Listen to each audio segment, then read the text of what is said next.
5, 6 और 7।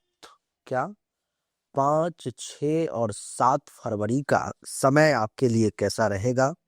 आज के इस वीडियो में मैं डॉक्टर राजा मिश्रा इसी विषय पर मैं चर्चा करने जा रहा हूं।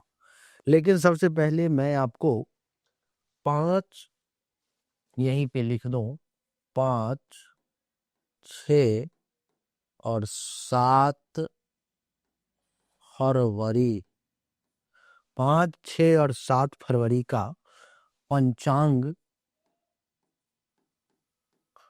से अवगत आपको करवा देता हूं। 5 तारीख को देवी और सज्जनों चतुर्थी तिथि है, गुरुवार का दिन है और चंद्रमा कन्या राशि में है।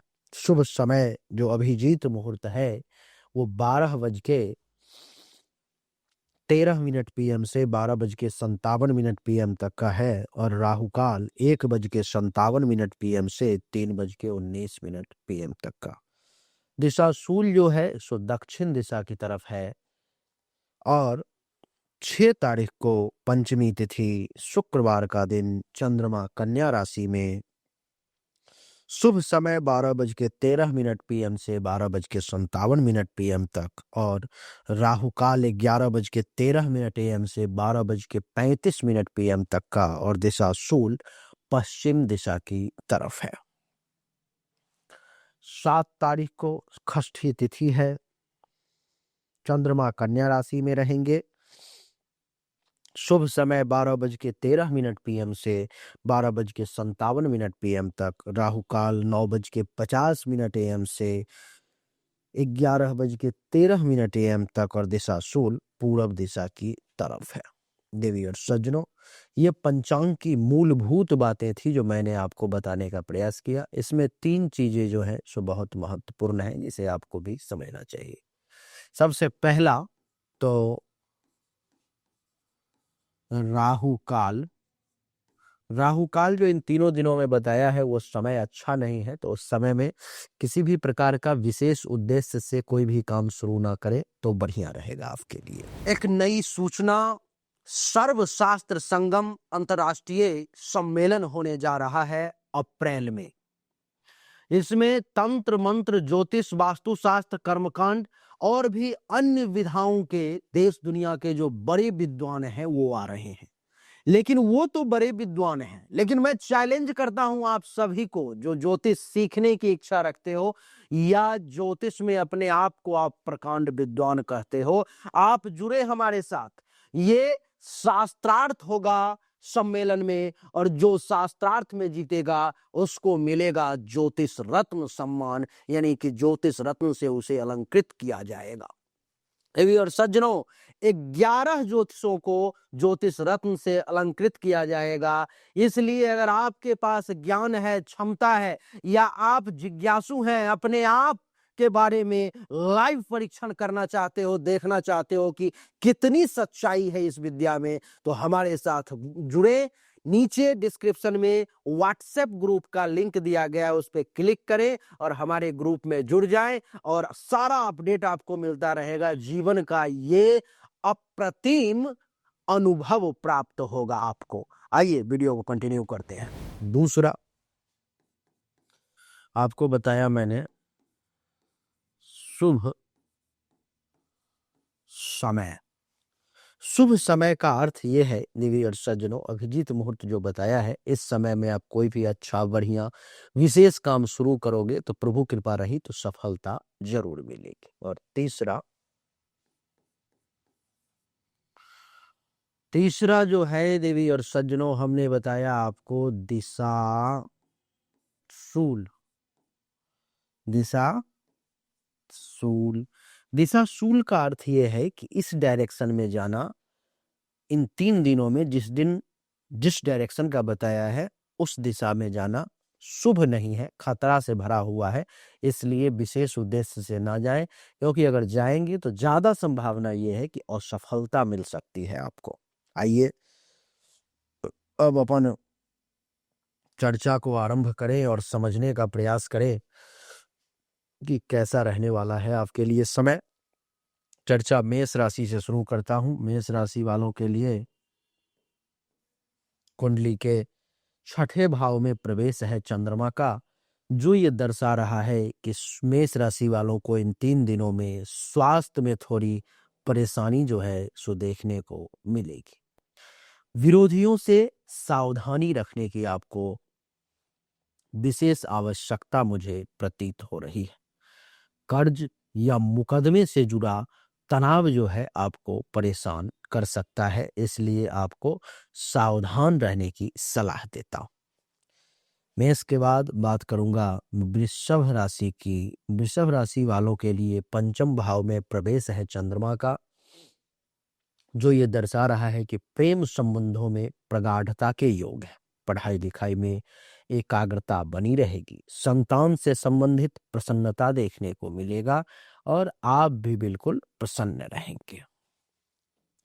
वृषभ के बाद बात करेंगे मिथुन राशि की। मिथुन राशि वालों के लिए कुंडली के चतुर्थ भाव में प्रवेश है चंद्रमा का, जो ये दर्शा रहा है कि वाहन या संपत्ति संबंधी आपको सुख प्राप्त होगा। माता का सहयोग और प्रेम भी आपको मिलेगा। घर परिवार में शांति और सुकून दोनों ही प्राप्ति के योग आपके लिए मैं मिथुन राशि वाले देख पा रहा हूं। बात करूंगा कर्क राशि की। कर्क राशि वालों के लिए कुंडली के तृतीय भाव में प्रवेश है चंद्रमा का, जो ये दर्शा रहा है कि यात्रा के योग बन रहे हैं। नए कार्यों में रुचि बनेगी। भाई बहनों से सहयोग भी मिलेगा। साहस, पराक्रम और आत्मविश्वास में भी वृद्धि के योग है। तो बहुत ही अच्छा और सुखद समय है आपके लिए। कर्क के बाद बात करूंगा सिंह राशि की। सिंह राशि वालों के लिए कुंडली के द्वितीय भाव में प्रवेश है चंद्रमा का, जो ये दर्शा रहा है कि स्वादिष्ट भोजन, अच्छे व्यंजन, पकवान प्राप्ति के योग है। वाणी में मिठास आएगी। आर्थिक लाभ के भी संकेत हैं। परिवार में मधुरता या भावनात्मक जुड़ाव, क्या मतलब परिवार में मधुरता या भावनात्मक जुड़ाव बढ़ता हुआ मुझे प्रतीत हो रहा है। सिंह के बाद बात करेंगे कन्या राशि की। देवी और सज्जनों, कन्या राशि वालों के लिए कुंडली के प्रथम भाव में प्रवेश है चंद्रमा का, जो ये दर्शा रहा है कि किसी नए कार्य की शुरुआत की संभावना मैं आपके लिए देख पा रहा हूँ। स्वास्थ्य पर थोड़ा सा असर पड़ेगा। थकान या कमजोरी भी महसूस हो सकती है। मन चंचल रहेगा। संवेदनशील और भावुक भी थोड़ा सा आपका मन इस समय में हो सकता है। आपके लिए अपने भावनाओं को काबू करना थोड़ा सा मुश्किल, थोड़ा सा कठिन इस समय में हो जाएगा। गुस्सा आएगा, तुरंत प्रदर्शित हो जाएगा कि इस व्यक्ति को गुस्सा आया है। प्रसन्न होंगे, तुरंत प्रदर्शित हो जाएगा कि ये व्यक्ति प्रसन्न हुआ है। कन्या के बाद बात करेंगे तुला राशि की। देवी और सज्जनों, तुला राशि वालों के लिए कुंडली के द्वादश भाव में प्रवेश है चंद्रमा का, जो ये दर्शा रहा है कि खर्च आपका बढ़ता हुआ प्रतीत हो रहा है। विदेश यात्रा या दूर की यात्रा का भी योग आपके लिए बनता हुआ मैं देख पा रहा हूं। मानसिक थकान या निद्रा की कमी भी जो है आपको परेशान कर सकती है इस समय में, इसलिए आपको नींद पर्याप्त मात्रा में लेना चाहिए। तुला के बाद बात करेंगे वृश्चिक राशि की। वृश्चिक राशि वालों के लिए एकादश भाव में प्रवेश है चंद्रमा का, जो ये दर्शा रहा है कि आपको इन 3 दिनों में मनोकामना के पूर्ति का विशेष योग है। आय और लाभ की प्राप्ति भी जरूर होगी। मित्रों का सहयोग भी आपको मिलता हुआ मैं इस समय में देख पा रहा हूं। वृश्चिक के बाद बात करूंगा धनु राशि की। धनु राशि वालों के लिए कुंडली के दसम भाव में प्रवेश है चंद्रमा का, जो ये दर्शा रहा है कि बड़े लोगों से आपको संपर्क करना पड़ेगा और संपर्क आपके अच्छे हो जाएंगे। नौकरी और व्यवसाय में प्रगति के योग हैं आपके लिए। कार्य क्षेत्र में भी मान सम्मान, आपको प्रतिष्ठा की प्राप्ति का योग बन रहा है।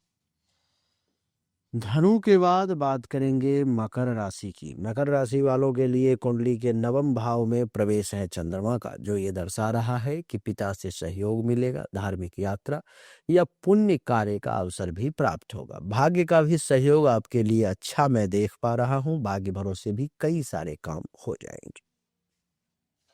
मकर के बाद बात करूंगा कुंभ राशि की। कुंभ राशि वालों के लिए कुंडली के अष्टम भाव में प्रवेश है चंद्रमा का, जो ये दर्शा रहा है कि अचानक खर्च या परेशानी बढ़ सकती है। रहस्यमयी बातों या गुप्त विषयों में आपकी रुचि जागृत हो सकती है। मानसिक अशांति और चिंता भी देखने को मिल सकते हैं। कुंभ के बाद राशि चक्र की अंतिम राशि, जिसका नाम है मीन राशि। मीन राशि वालों के लिए कुंडली के सप्तम भाव में प्रवेश है चंद्रमा का, जो ये दर्शा रहा है देवी और सज्जनों कि दूसरों पर आपकी निर्भरता बढ़ने वाली है। व्यापार या साझेदारी से आपको लाभ मिलने वाला है। दाम्पत्य जीवन में सामंजस्य बनता हुआ दिखाई देगा। आपसी प्रेम जो है सो बहुत मजबूत हो जाएंगे। तो यही थी देवी और सज्जनों 5, 6 और 7 फरवरी की राशिफल जो मैंने आपको बताने का प्रयास किया। उम्मीद करता हूं कि आपको पसंद आया होगा, समझ में आया होगा। पर्सनल जानकारी हस्तरेखा या कुंडली के लिए सामने दिए गए नंबर पर मैसेज करें। अच्छा लगा तो वीडियो को लाइक करें, शेयर करें, चैनल को सब्सक्राइब करके इसके बेल आइकन के बटन को दबा दें। राधे राधे, राम राम।